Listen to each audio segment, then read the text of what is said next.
자, 물권적 조건은 좀 내용을 더 들여다봐야 되는데 뒤에 내용하고 연결시키려면 다음 순환에서 더 자세히 보겠습니다. 일단 개요만 보시고요. 그 다음에 어디로 가시냐면 210페이지 한번 가시죠.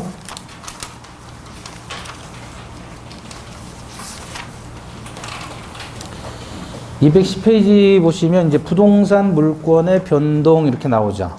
그렇죠? 그럼 우리 총칙에서 권리 변동이라는 거 들어보셨죠? 권리 변동 뭐였죠? 권리의 발생, 변경, 소멸을 권리 변동이라고 했죠? 그 권리라는 단어를 이제 물권으로 바꿔치면 뭐가 되죠? 물권 변동. 그럼 물권 변동이 뭐예요? 물권의 발생, 변경, 소멸. 자, 권리 변동을 우리는 권리의 발생, 변경, 소멸. 그래서 법률 효과라고 했었고, 총칙에서. 그죠? 그럼 권리 변동의 원인이 뭐였죠? 권리 변동의 원인. 그러니까 권리의 발생, 변경, 소멸의 원인이 뭐였어요? 법률 요건. 그죠? 아, 기억나요? 사실 요건 효과 권리 변동 그랬잖아요. 그럼 권리 변동의 원인은 법률 요건이죠. 법률 요건의 종류는 몇 개? 두 개. 뭐와 뭐? 법률 행위와 법률의 규정. 그렇잖아요. 자, 그게 그대로 오는 거예요. 부동산에 관한 물권 변동과 동산에 관한 물권 변동으로 나눠서, 그러니까 권리 변동의 원인을 법률 요건이라고 했고, 법률 요건인데 그걸 지금 부동산하고 동산하고 나눠준 겁니다. 더 세분화시켜서. 그럼 부동산의 물권 변동은 어떻게 되느냐? 법률 행위에 의해서 될 수도 있고, 또 법률의 규정에 의해서 물권 변동될 수도 있다. 그럼 동산도 마찬가지겠죠? 법률 행위에 따른 물권 변동과 법률의 규정에 따른 물권 변동. 그럼 봐봐요. 186조, 7조, 8조로 가죠? 근데 249조로 가요. 189조로 가는 게 아니고. 왜냐하면 얘는 소유권 파트에 있습니다. 소유권 파트. 그래서 법률 규정에 따른 동산물권 변동과 관련해서는 소유권 파트에서 소위 선의 취득이라는 부분이 있어요. 그 부분을 여기서 끌어서 같이 쓰는 겁니다. 자, 그러면 210페이지 보시면 부동산 물권의 변동 그래서 1번이 법률 행위에 의한 부동산 물권의 변동 그랬죠. 자, 186조 조문 한번 읽어보시죠. 부동산에 관한 법률 그렇죠. 부동산에 관한 법률 행위로 인한 물권의 득실 변경, 물권의 발생, 변경, 소멸은 뭐 해야 된다? 등기하여야 뭐가 생겨요? 효력이 생긴다 그랬잖아요. 근데 187조 그 밑에 법률 규정에 의한 부동산 물권의 변동 나와 있죠? 187조 읽어보시면 시작. 상속, 공용 징수, 판결, 경매, 기타 법률의 규정에 의한 부동산에 관한 물권의 취득은 등기를 요하지 아니한다. 그러나 등기를 하지 아니하면 이를 처분하지 못한다. 그럼 186조와 187조는 뭐가 다른 거예요? 186조는 등기해야만 된다 그런 거고 187조는 등기를 요하지 않는다 그랬잖아요. 본문에서. 그죠? 그럼 다시 칠판 보시고 법률 행위에 따라서 부동산 물권의 득실 변경은 뭐 해야 된다? 등기를 해야 된다 그랬어요. 그죠? 등기를 해야 된다. 근데 187조에 따라서는 등기를 하지 않아도 물권 변동한다 그거잖아요. 그죠? 자, 그럼 법률 행위에 따른 부동산 물권 변동은 등기해야 된다. 예컨대 법률 행위 어떤 게 있었죠? 매매, 또 교환, 또 증여,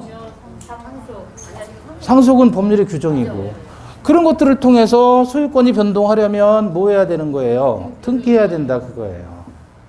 그죠? 자, 갑과 을 사이에 매매 계약을 합니다. 매매 계약을 해요. 그러면 매도인과 매수인 사이에서 매매 계약했을 때 매수인이 소유자가 되려면 뭐 해야 되는 거예요? 등기해야 되는 거예요. 등기. 어떤 등기하라는 거예요? 여기서는 소유권 이전 등기를 해야만 우리 소유자가 되는 거예요. 그럼 예를 들어 매수인이 집을 넘겨받아서 점유를 합니다. 이 집에서 살아요. 돈 다 주고, 근데 등기는 안 했어요. 그럼 매수인 소유자이다, 아니다? 아니에요. 법적인 소유자가 아니라고요. 그럼 이 매수인이 돈을 한 푼도 안 줬어요. 근데 먼저 등기부터 받은 거예요. 등기만 받았고, 얘 이름으로 등기만 됐어요. 근데 살기는 갑이 여전히 살고 있고, 매수인은 아직 돈 한 푼 안 준 거예요. 그럼 매수인은 소유자이다, 아니다? 소유자. 소유자이다, 아니다? 이다. 얘가 소유자이려면, 즉 갑으로부터 을에게로 소유권이 이전되려면 등기하면 소유권이 이전되는 것이지 돈을 주어야 소유권이 이전되는 게 아니란 말이에요. 돈 안 주고도 등기하면 소유권이 이전되는 거예요. 그죠? 왜냐하면 법에서 그랬잖아요. 등기해야 효력이 생긴다 그랬으니까. 그러면 돈을 안 받고도 소유권이 이전될 위험이 있죠. 얘 입장에서는. 그러니까 갑의 입장에서는 매매 계약할 때 어떻게 해요? 잔금 지급함과 동시에 서류를 넘겨주잖아요. 그냥 서류만 덮어놓고 넘겨주면 우리 소유권 이전 받아버리니까. 그러니까 잔금 주는 것을 조건으로 같이 주는 거란 말이에요. 그러니까 얘가 소유자이냐 아니냐의 기준은 잔금을 줬느냐가 아니라 인도를 받아서 점유를 하느냐가 아니라 그 기준은 뭐다? 등기. 정확히 말하면 여기선 소유권 이전 등기를 해야 되는 거예요. 이해되십니까? 네. 자, 그런 의미에서 다시 한번 읽어봐요. 186조. 시작. 부동산에 관한 법률로 이용이나 물건의 변경은 등기하여야 그 효력이 생긴다. 여기서 그 효력이라는 건 뭐예요? 물건의 득실 변경의 효력이에요. 칠판 보시고 이제. 자, 그럼 여기서 이제 우리는 공시의 원칙이라는 걸 이해하셔야 돼요. 공시의 원칙. 공시가 무슨 뜻이에요? 공시가. 예? 공시. 여러 사람에게 보여준다. 그죠? 그걸 공시라고 하는 거죠. 공시. 물건이 변동하려면 여러 사람에게 보여줘야 된다. 이걸 뭐라 그래요? 공시의 원칙 그래요. 공시의 원칙. 줄이면 물변. 그거는 공시. 보여줘. 그거예요. 그죠? 그 물변 나오면 팬티에 묻죠? 보여져요? 안 보여져요? 팬티에 묻으니까 물변이 나오면 물변 안 넣어봤어요? 묻어야 안 묻어요? 묻죠? 그걸 공시한다 그러는 거예요. 공시한다. 그죠? 양치할 때 이렇게 입에서 치약이 이렇게 떨어지죠? 떨어지죠? 그럼 저 같은 경우에는 그게 바닥으로 떨어질까요? 배에 걸릴까요? 배에 걸리겠죠? 배로 뭐 하는 거죠? 치약을 공시하는 거예요. 아시겠죠? 물변은 어떻게 나와요? 쫙쫙 나오잖아요. 보여줘! 그걸 공시의 원칙. 쫙쫙 보여줘! 그걸 공시의 원칙. 아시겠죠? 김치찌개 먹으면 김치 국물이 얼굴에 묻죠?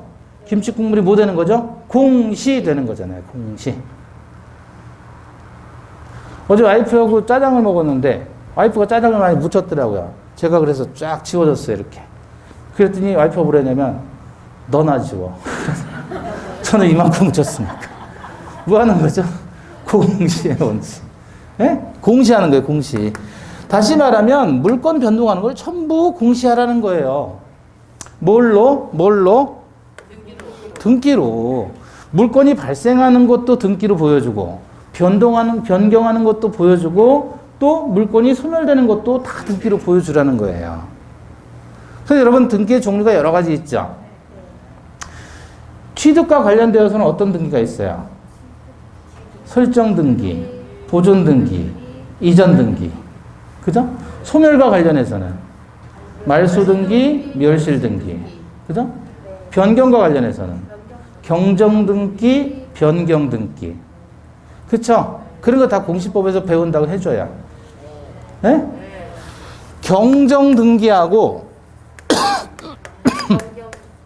변경 등기하고는 뭐가 다르죠? 얘는 원시적 불일치.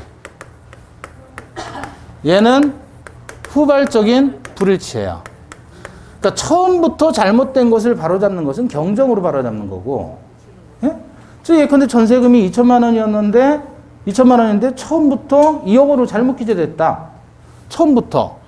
그 원시적 불일치 했을 때 이때는 2억 원으로 잘못된 걸 2천만 원으로 경정한다 그러는 거예요.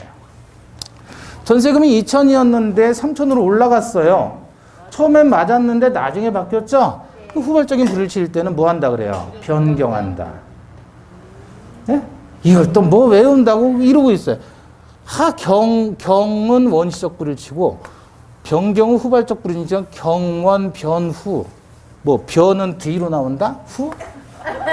뭐. 이렇게 외울 필요가 없어요. 네. 어쨌든 그런 거를 다 보여주라는 걸 뭐라고 표현한다? 공시의 원칙. 공시의 원칙이 한마디로 뭐예요? 쫙 보여줘. 바꿔주면 물권 변동원 등기로 보여줘. 그걸 뭐라 그래요? 공시의 원칙이다 이렇게 표현하는 거예요. 공시의 원칙. 언제? 법률 행위로 인했을 때는 다 등기를 통해서 보여줘라. 부동산에 대해서, 동산에 대해서. 부동산에 대해서. 아시겠죠? 그러면 이 공시의 원칙을 보면 크게 두 가지가 있어요. 의사주의와 형식주의라는 두 가지 형태가 있어요. 의사주의는 프랑스법이에요. 그래서 불법주의라고 그래요. 불란서법주의. 형식주의는 독일법이에요. 그래서 독법주의라고 합니다. 형식주의와 의사주의 두 가지가 있어요. 그러니까 프랑스라는 나라는 대단히 감성적이고요. 독일이란 나라는 대단히 형식적이다. 이렇게 생각을 하셔야 돼요. 프랑스가 발달한 건 문화예술적으로 많이 발달했잖아요. 그죠? 그리고 그 프랑스는 대서양하고 맞닿아 있어요. 바다하고 맞닿아 있는 사람들은 좀 드세죠. 예? 좀 드세지 않아요? 감정적으로 기복이 좀 심하지 않아요? 그쵸? 바다하고 맞닿아 있는 그 나라 사람들은. 우리나라는 삼면이 바다니까 얼마나 드세냐고요. 그죠? 그렇지 않아요? 그 프랑스 그 혁명 당시에 소위 단두대라는 거 들어보셨죠? 단두대. 무대인데 자를 다니에 머리 자르는 무대를 만든 놈들이에요. 프랑스 놈들이. 얼마나 잔인해요. 그죠? 얘네들은 사람을 죽이면 꼭 냉장고에 보관하죠? 잘라가지고. 안 그래요? 그래요. 그리고 여러분 좀비 영화 시초가 프랑스 아니에요? 좀비 영화 원래 시초가 프랑스예요. 걔네들은 사람을 막 찢어서 죽이는 것을 희화화시켜서 그걸 코미디로 만드는 놈들이에요. 오래전부터 그랬어요. 잔인해요. 그죠? 우리도 잔인하죠? 우리도 냉장고에 넣고 다니지 않아요? 언제부턴가? 사람 죽이면 그냥 버리지 않고 잘라가지고 냉장고에 보관했다가 분리해서 버리고 막 그러잖아요. 우리도. 삼면이 바다인데 얼마나 잔인하냐고요. 일본 놈들은 더 하잖아요. 그건 전면이 다 바다잖아요. 거기는. 그렇잖아요. 아주 감성적이라니까요. 근데 독일이라는 나라는 철학이 발달했죠. 얘들아. 그러니까 또라이들이 많은 거예요. 또라이들이. 아니 칸트가 이렇게 지팡이 짚고 산책하는 시간에 사람들이 시계를 맞췄다는 게 그게 사람이에요? 사람이 어떻게 그래요? 그렇게 정확하다는 거예요. 그죠? 그러다 보니까 이 독일이라는 나라는 형식이 대단히 중요한 거예요. 논리적으로. 명확하게 끊어지는 걸 좋아하고 이쪽은 상당히 감성적인 걸 좋아하는 거예요. 감성적인 걸. 응? 그러니까 우리나라도 얼마나 감성적이냐면 부모끼리 혼인 약속을 하면 자식들은 상대방이 누군지도 모르고 혼인을 했어야 됐단 말이에요. 과거에. 그렇죠? 아주 대단히 의사주의의 위주란 말이에요. 이게 감성적이고 상당히 논리적이다, 이쪽은. 그러한 제도의 취지하에서 뭐가 나오냐면, 이제, 봐봐요. 갑이 을에게 집을 팝니다. 갑이 을에게 집을 팔아요. 그러면 갑과 을 사이에 계약서만 쓰면 을이 소유자가 돼버리는 거야. 등기 안 해도. 계약서 쓰는 순간 소유권이 을에게 넘어가요. 합의만 있으면 되니까, 의사가 중요하니까. 등기라는 건 일종의 형식이거든요. 그럼 등기는 여기 없느냐? 아니, 있는데 등기는 어디에 쓰냐면 제3자에게 내가 소유자다라고 주장하기 위해서는 얘가 등기를 해야 되는 거예요. 당사자 간에는 등기하지 않아도 물권 변동이 되는 겁니다. 의사가 중요하니까. 그런데 제3자에 대한 관계에서 내가 소유자다라고 주장하기 위해서는 등기가 필요한 거예요. 이해되셔요? 자기들 사이와 제3자에 대한 관계가 나뉘어요. 여기 의사주 핵심이에요. 그러니까 프랑스나 일본 같은 데에서는 계약서만 쓰면 소유권 넘어가는 거예요. 등기 안 해도. 그런데 이 사람이 내가 소유자요라고 제3자에게 주장하려면 등기를 해야 되는 겁니다. 그러니까 이 등기는 제3자에게 뭐 하기 위한 요건이에요? 배양하기 위한 요건이다. 그거예요. 이해 되시죠? 네. 그런데 독일은 안 그래요. 독일은 어떠냐면 이러다 보니까 당사자 간의 소유권 이전되는 시점과 제3자에 대해서 소유권 주장하는 시점이 달라지잖아요. 물권 변동의 시점이 저들끼리는 합의만 하면 되지만 제3자에 대해서는 등기까지 해야만 소유권 변동을 주장할 수 있다는 거 아니에요. 그래서 이러다 보니까 법률 관계가 부정확하죠. 그래서 이걸 명확하게 해결하는 게 형식주예요. 독일은 어떻게 하냐면 갑이 을과 매매 계약을 했을 때 무조건 등기를 해야만 소유자가 되는 거예요. 제3자에 대한 관계든 당사자에 대한 관계든 상관없이 등기하면 이 기준으로 얘가 소유자가 되는 시점이 결정되는 거예요. 같아요, 달라요? 다르잖아요. 그죠? 우리는 이쪽이란 말이에요, 사실은. 우리 이 국민성의 본질이 이쪽이에요, 이쪽. 의사주의 쪽이란 말이에요. 대단히 감정적인 거예요, 우리 국민들이. 그죠? 아니, 월드컵 이겼다고 왜 남의 채 뛰어 올라가서 그 지랄들을 떠냐고요. 그죠? 그때 저 고시 공부하고 있었거든요. 시끄럽게 막 떠들어가지고 문 열고 촤! 그러면 뭐가 막 날라와요, 막. 너는 우리나라 국민도 아니냐고. 다음 달에 시험인데, 이씨. 그죠? 그러니까 우리는 원래 이건데 우리가 일제치하에서 하도 고생을 많이 하다 보니까 이제 일본 놈들이 싫은 거예요. 그래서 우리가 법을 만들 때 그 당시에 가장 선진적인 법이 어디냐 그래서 독일법이었단 말이에요. 그래서 독일법을 개수했다 그래요. 받아들인 거예요. 그래서 우리가 억지로 이 독일법으로 갖다 끼워 맞춘 거예요. 일본 애들하고 그래 달라요, 우리는. 자, 문제는 뭐냐면 우리가 해방하고 우리 스스로 법을 만들었잖아요. 근데 우리 스스로 법을 만들 때까지는 해방이 언제예요?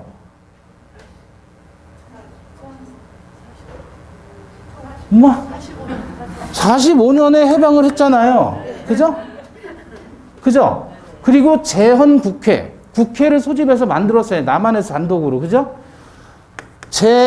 헌법을 제정한 국회를 만들고 여기서 뭐를 통과를 시키냐면 우리 스스로 법을 만들 능력이 없잖아요. 연구도 많이 안 돼 있고 전쟁통에. 그죠? 50년대 또 전쟁 났으니까. 그래서 우리가 재헌국회를 만들면서 조선 민사령이라고 하는 이 법을 통과시켰어요. 이 조선 민사령에는 뭐가 있었냐면 우리가 스스로 법을 만들 때까지는 일본에서 쓰던 민법을 의지해서 사용하자. 그래서 일본 민법을 그대로 쓴 거예요. 그러다가 1958년에 우리 민법을 제정하면서 그러면서 우리 민법이 1960년 1월 1일부터 시행이 됐어요. 시행이 되는데 이 시행되는 이 법은 58년도에 제정을 했고 58년도에 제정된 게 바로 독일 민법이에요. 독일 민법을 우리가 받아들인 거예요. 자, 그럼 어떤 관계가 되냐면 이제 어떤 문제가 생기냐면 59년 왕십리 땅을 A가 B에게 팔았단 말이죠. 근데 이 당시에는 무슨 주의였다? 의사주의였다. 그러니까 계약서만 쓰고 얘가 등기하지 않아도 여전히 얘는 소유자로 인정이 돼야 안 돼요. 그 등기가 여기 있는 상태에서 얘가 소유자로 인정이 되었는데 법이 바뀌어버린 거예요, 이제. 등기하지 않으면 소유자가 안 되는 거예요. 60년 1월 1일부터. 그러다 보니까 얘는 그대로 소유자로 인정이 되는 거예요. 인정이 되는데 문제는 얘네들은 살아있을 때 문제가 없는데 A-B-가 얘는 점유해서 아버지로부터 상속받아서 농사 짓고 있고 얘는 등기를 넘겨받은 거예요. 서로 간에 소유권에 문제가 생기는 거예요. 이게 언제냐? 1970년대 후반부터 80년대까지. 이쪽은 등기를 가지고 있고 이쪽은 점유하고 있고 법이 바뀌어버렸는데 그 당시에는 합법한 소유자이었는데 법이 바뀌니까 합법적인 소유자가 아니게 된 거잖아요. 그죠? 그래서 부칙에서 유예기간을 줬습니다. 67년까지 등기해라. 근데 이 당시 문맹률이 상당히 높았단 말이죠. 아무리 신문을 뭘 해도 그걸 읽지 못하는 사람들이 많은데 그러다 이렇게 넘어온 거예요. 그럼 여기서 소유권에 분쟁이 생기면 지금 어떻게 해결하는 얘기예요? 얘는 등기를 받았으니 우리 아버지 거 내가 상속받았으니까 내가 소유자다. 얘는 아니다. 우리 아버지가 사가지고 옛날부터 이렇게 점유를 해왔다. 자기 소유지만 얘는 소유권을 주장을 못하잖아요. 그래서 취득시효를 주장하게 되는 거예요. 20년 이상 내가 점유를 했기 때문에 등기를 오히려 너를 청구하겠다. 이게 점유 취득시효의 시초예요. 이런 역사적인 아픔이 있었다는 거죠. 자, 우리는 근데 무슨 주의다? 우리는 형식주의를 취했다 그거잖아요. 그래서 그 당시만 해도 70년대, 80년대, 90년대까지만 해도 등기에 대한 개념이 별로 없었단 말이에요. 옛날에 집문서 이렇게만 생각했어요. 창농 밑구정이 쳐박아 놓고 이사 갈 때 다 끄집어낼 때 그때 어디서 구석에서 나와요. 그게 집문서, 땅문서였단 말이에요. 사실상 그게 등기 개념이에요. 그런데 이제는 이제 반세기가 흘렀잖아요. 지금은 누구나 등기해야 된다는 거 알고 있어요. 근데 그 당시만 해도 등기의 개념이 별로 없었다. 예? 이런 역사적인 이유가 있어요. 자, 다시. 그러면 이건 배경 지식이고요. 이런 거 책에 나오겠어요? 책에 안 나오지? 자, 우리는 186조를 다시 읽어봅니다. 부동산에 관한 법률 행위로 인한 물권의 발생, 변경, 소멸은 등기하여야 그 효력이 생긴다 그랬죠? 네. 자, 여기 봐봐요. 여기서 등기는 얘가 제3자에게 대항하기 위한 요건이죠? 네. 대항 요건이죠? 네. 근데 여기서 등기는 물권 변동이 되기 위한 무슨 요건이다? 성립 요건이다. 자, 우리 민법은 분명히 여러분 확인했듯이 등기하여야 효력이 생긴다 그랬어요. 등기하여야 제3자에게 대항할 수 있다 그랬어요. 그렇죠. 그럼 우리 민법은 무슨 주의를 취하고 있는 것이다? 예? 요걸 취하고 있는 거예요. 등기하여야 효력이 생기는 거예요. 이거는 등기하여야 대항할 수 있다 이렇게 나오는 거란 말이에요. 그래서 우리 민법은 의사주의이다 아니다? 아니라 형식주의를 취하고 있다는 걸 천명하는 겁니다. 이 조문이. 만약에 우리가 일본처럼 했다면 등기하여야 제3자에게 대항할 수 있다. 이렇게 나올 것이에요. 자, 그런데 안쓰러운 건 뭐냐면 우리는 독일법을 개수했다 그랬잖아요. 네. 받아들인 거예요. 이어받을 개자, 받을 숫자. 독일법을 이어받았다고는 하는데 사실상 그 당시 우리나라 인력이 독일 학문을 연구하고 독일법을 연구해서 독일법을 직수입할 수 있는 능력이 있었겠느냐? 없었죠.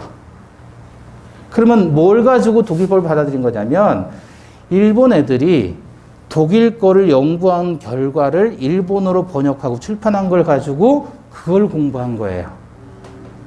그러니까 우리 민법 구석구석에 일본어들이 들어가 있는 거예요. 대항할 수 있다.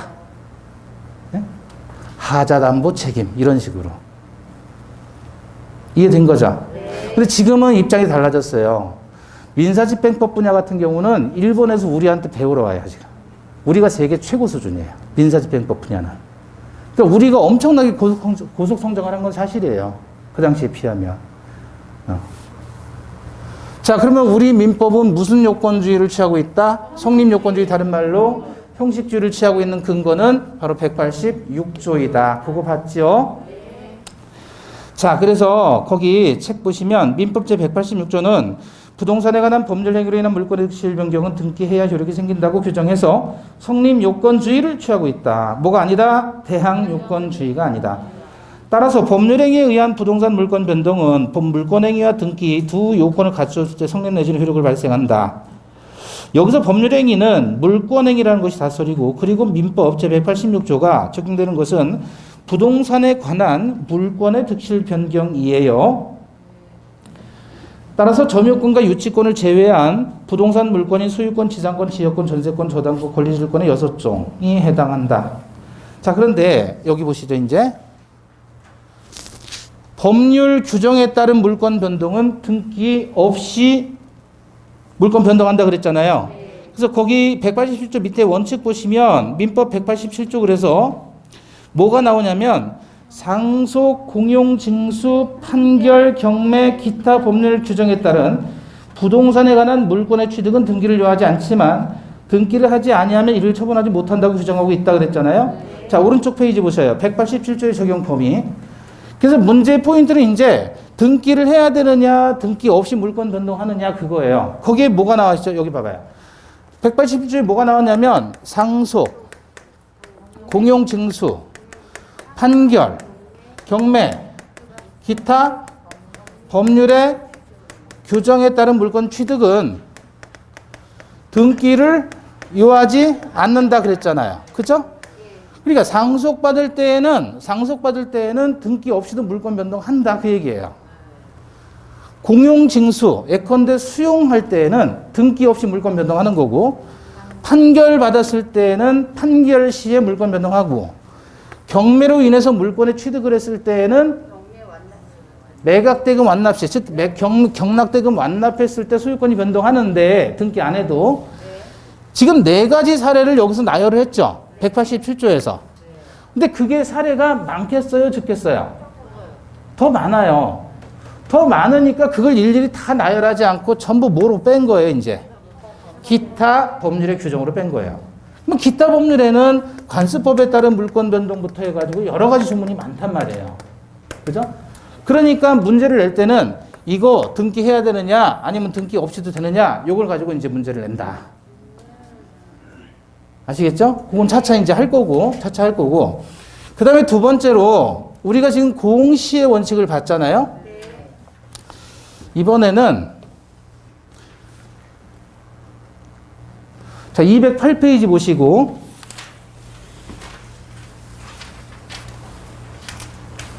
거기 뭐가 나오죠? 공신의 원칙이 나오죠. 공신이 뭐죠? 공신? 공부의 신? 우리가 공시의 원칙 그랬잖아요. 공시의 원칙. 공시의 원칙은 뭐라 그랬죠? 쫙쫙. 물병은 보여줘. 이거잖아요.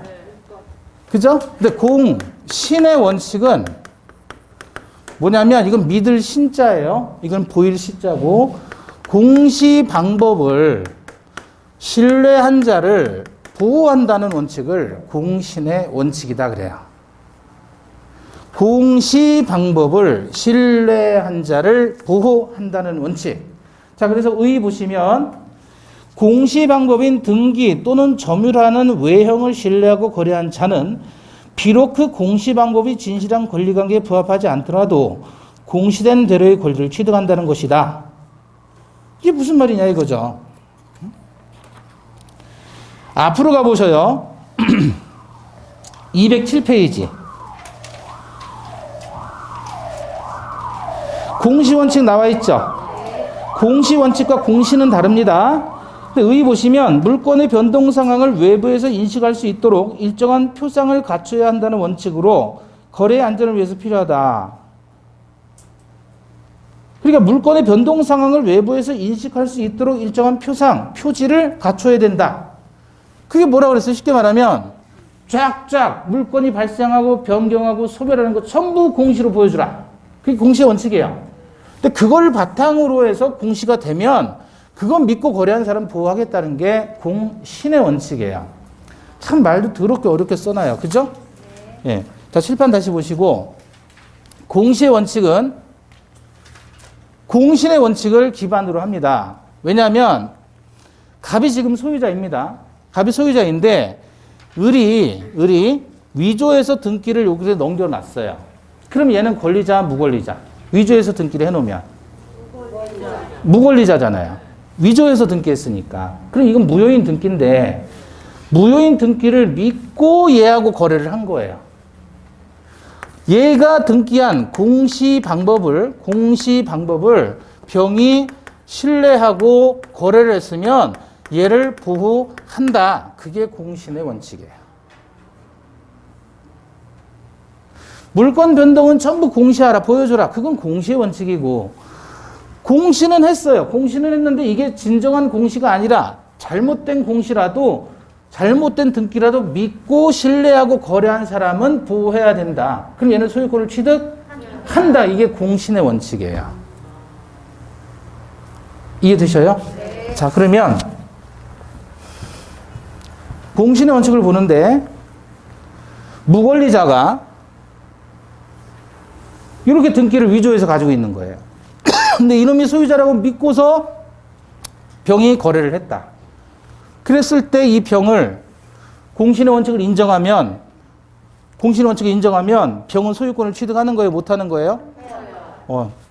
소유권을 취득하는 거예요. 병은 소유권 취득하지만 대신 갑은 일물일권주의 원칙상 갑은 소유권을 상실하게 되죠.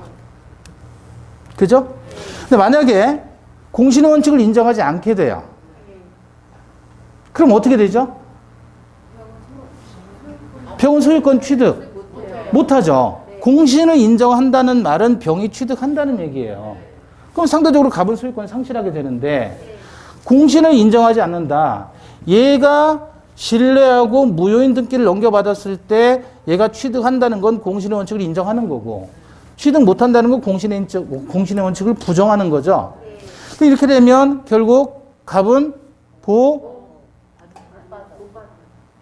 에이씨, 이거 오타죠? 이거 명백한 오타예요. 예. 아, 이거 왜, 이거 틀렸어요. 거기도 그렇게 돼 있어요? 저기 수정해 주세요. 아, 뭐, 돼지도 굶을 때가 있죠, 뭐. 자, 이건 잘못된 겁니다. 수정해 드릴게요. 공신을 인정하지 않는다면, 갑은 여전히 보호가 되는 것이고, 병이 보호되지 않는 거예요.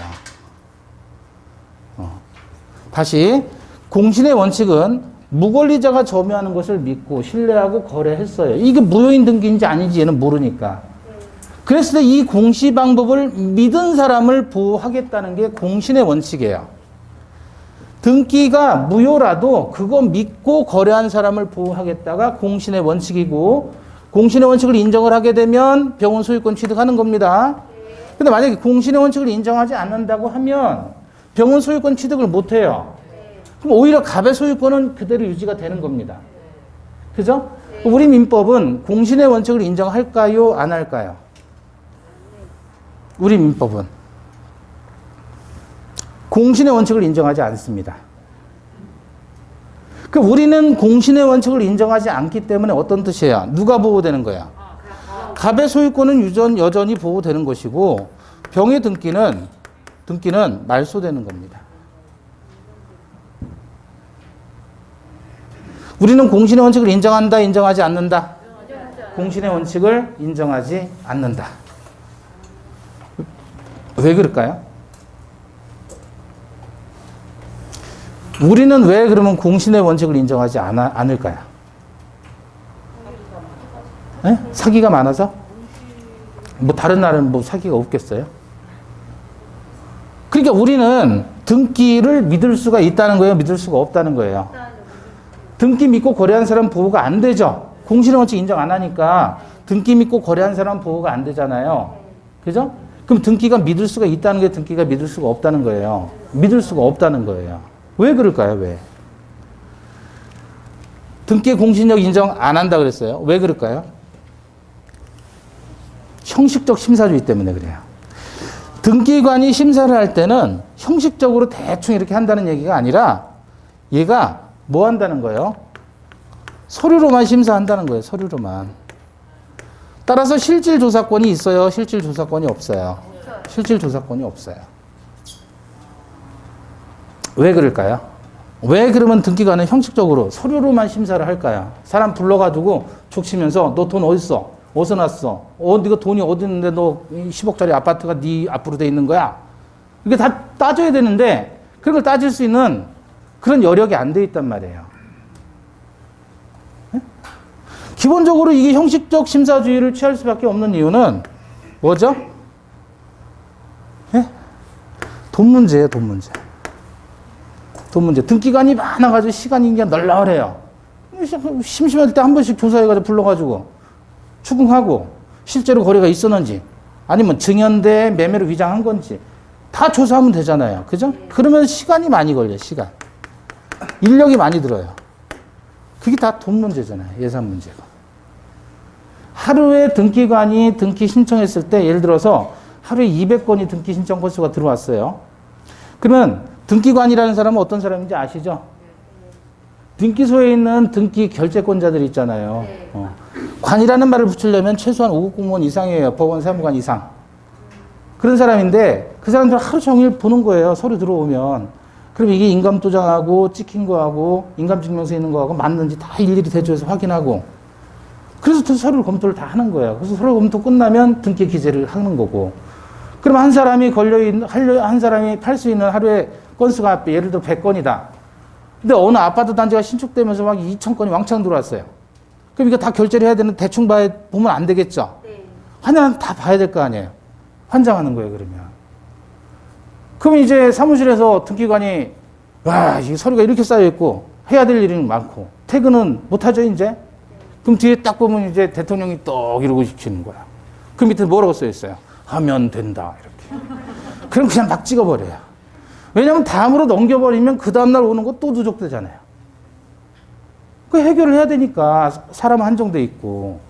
그런 상황이니 무슨 실질심사를 하겠어요. 따라서 서류심사밖에 안 되는 거예요. 그러니 위조 등기가 발생될 염려가 있다. 고로 등기를 믿으면 된다, 안 된다? 안 된다. 그래서 우리나라는 등기에 공신력이 있다, 없다? 없다라고 표현하는 거예요. 그게 어떤 의미냐면 등기가 예를 들어 1번 뭐 보존 등기 갑이었다. 2번 이 소유권 이전 을, 3번 소유권 이전 평, 4번 뭐 5번 이렇게 쭉 나갈 거 아니에요. 그래서 현재 20번이에요. 20번 현재 소유자 A다 라고 했는데 과거에 이게 1971년에 무효인 등기였다라는 사실이 현재 2022년에 밝혀졌어요. 22년에 이 등기가 무효였다. 71년도 당시에 병명의 등기가 무효였다 그러면 이거 무효가 되잖아요. 한번 무효니까 그럼 무효인 등기 믿고 거래한 사람 취득해야 못해요? 못하죠. 쫙 말소되는 거예요. 한 번 무효면 뒤는 무조건 다 스트레이트로 무효가 되는 거예요. 이런 위험이 있다는 거예요. 등기에 공신력이 없다 보니까. 이해되셨어요? 네. 자, 결론. 우리나라는 등기에 공신력을 인정한다, 안 한다? 자, 그래서 거기 208페이지 보시면 인정 근거와 민법의 태도, 동그라미 1번. 인정 근거. 공시 방법에 대한 제3자의 신뢰를 보호함으로써 거래 안전을 보호하고 더 나아가 거래 신속에도 이바지하게 되는데 다만 공신의 원칙을 인정하면 거래 안전은 보호되지만 진정한 권리자가 희생되는 약점이 있다. 공신의 원칙을 인정하면 여기 봐봐요. 공신의 원칙을 인정하면 진정한 권리자는 보호되지 않지요. 희생되지만 이 사람은 보호되잖아요.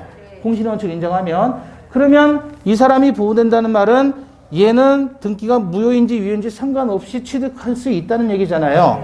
거래가 안전하게 보호된다 그거예요. 그러니까 병의 보호는 거래 안전의 보호예요. 그러나 여기서는 갑의 보호다 그랬단 말이에요. 공신원칙을 부정하면 이거는 진정한 권리자가 보호된다 그런 뜻이에요. 그러나 거래 안전은 보호되지 않는다 그런 뜻이고. 자, 그런데 민법의 태도 보시면 민법은 거래 안전 요청에 따라서 동산물권 변동에서는 공신의 원칙을 채택했지만 이는 동산거래가 빈번히 대량으로 이루어진다는 것을 고려했기 때문이다. 그러나 부동산에 관해서는 거래 안전보다는 진정한 권리자의 보호에 치중해서 공신의 원칙을 채택한다, 안 한다? 안 한다. 그래서 민법의 태도는 어쨌든 부동산에 대해서는 공신력을, 등기의 공신력을 인정한다, 안 한다? 안 한다.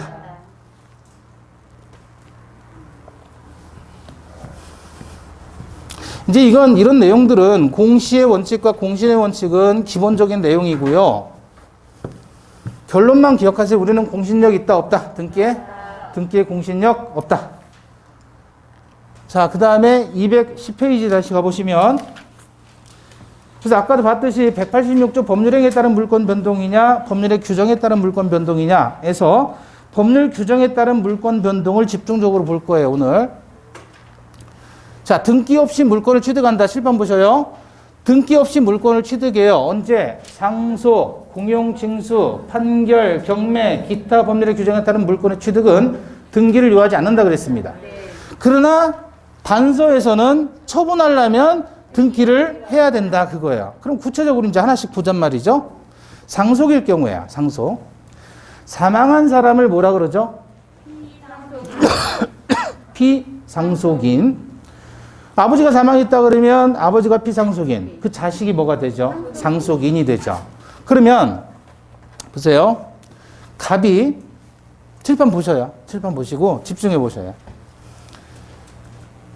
갑이 집을 가지고 있다가 상속인, 사망한 사람은 피상속인. 사망을 해요. 사망을 해요. 자, 요건 이제 등기고, 지금 갑의 명의로 등기가 되어 있어요. 번호는 예를 들어 3번이라고 해보잔 말이에요. 아버지가 소유권 이전 받으신 상태에서, 자, 여기서 상속이 일어납니다. 갑이 사망했어요. 그러면 의리 상속인 얘가 소유자가 되는 거죠. 등기했어요, 안 했어요? 안 한 상태인데 얘가 소유자가 되는 거예요. 언제? 피상속인 사망 시. 사망 시. 그래서 갑이 사망 시에 의리 소유자가 되는 겁니다. 이게 본문이죠? 다시 보세요. 187조 보시면 상속, 공용징수, 판결, 경매, 기타 법률의 규정에 의한 부동산 물권의 취득은 등기를 요하지 않는다. 그럼 다른 것 다 빼고 상속에 의한 부동산 물권의 취득은 등기를 요하지 아니한다 그랬죠. 그러니까 여기 비상속인 사망 시에 의리 소유권을 취득하는 거예요. 등기해야 등기 없이. 등기 없이 의리 소유자가 되는 겁니다. 자, 그러나 등기를 하지 아니하면 처분하지 못한다 그랬죠. 근데 의리라는 이 상속인이 이걸 처분하고 싶어요. 병에게. 그러려면 뭐를 하라는 거예요? 등기를 하라. 누구 이름으로? 을 이름으로 등기하라는 거예요. 그래서 180조 본문에 따라서 피상속인 사망하면 등기 없이 상속인이 소유권 취득합니다. 피상속인 사망 시에 등기 안 해도. 그리고 요게 187조 본문. 그 다음에 상속인이 얘가 을이 병에게 매매를 해요. 매매를 해요. 그러려면 어떻게 하란 말이에요? 을이 병에게 처분하려면 등기를 하라는 거예요. 어떻게? 이렇게 해서 소유권 이전 이라는 형식으로 등기를 하란 말이에요. 그러면 비로소 처분할 수 있다는 거예요. 얘한테. 이해되셨어요? 이게 바로 187조 단서의 얘기예요. 처분하려면 등기하라는 것은 누구 이름으로 등기하라는 거예요? 상속인 이름으로 등기하라는 거예요. 이해됐나요? 네. 자, 그런데 얘 이름으로 이렇게 등기를 하면 이제 처분할 수 있는 자격이 되는 거예요. 그리고 얘가 얘한테 팔았죠. 요건 법률 행위죠. 그럼 을이 얘한테 소유권을 이전하려면 얘 이름으로 등기를 해야 되는 것은 매매를 원인으로 한 소유권 이전이니까 186조가 적용돼야 되는 거예요. 이해돼요? 네. 다시 순서 잘 기억하셔요. 지금 180조 다시 보시면 상속에 의한 부동산 물권의 취득은 등기할 필요가 없다.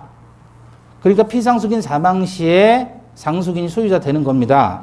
그러나 상속인 명의로 등기를 하지 아니하면 처분하지 못하니까 상속인 네가 다른 사람에게 처분하려면 등기를 하라는 거예요. 자, 그럼 다시 180조 본문에 따라서 피상속인이 사망하면 소유권 취득합니다. 상속인이. 그렇죠? 이게 본문이에요. 상속, 판결, 공용징수, 경매, 기타 법률 규정에 따른 물권의 취득은 등기를 요하지 아니한다. 등기 안 해도 소유자인 거예요. 근데 지금 현재 사망하게 되는 순간 을이 소유자가 되는 거죠. 등기는 누구 명의로 되어 있지 앞으로? 아직도. 갑의 명의로 되어 있지만 을의 이름으로 등기를 안 했어도 얘가 소유자가 되는 거예요. 언제? 비상속인 사망 시에. 그죠? 근데 단서에서 187조 단서에서 을이 다른 사람에게 처분하려면 자기 이름으로 등기를 해야지 처분이 되는 거예요. 그래서 처분하고 싶어요. 매매를 해서 처분하고 싶단 말이에요. 병에게. 그러면 어떻게 하란 말이에요? 187조 단서에 따라서 이렇게 등기를 하란 말이에요. 을의 이름으로. 요게 바로 187조 단서다.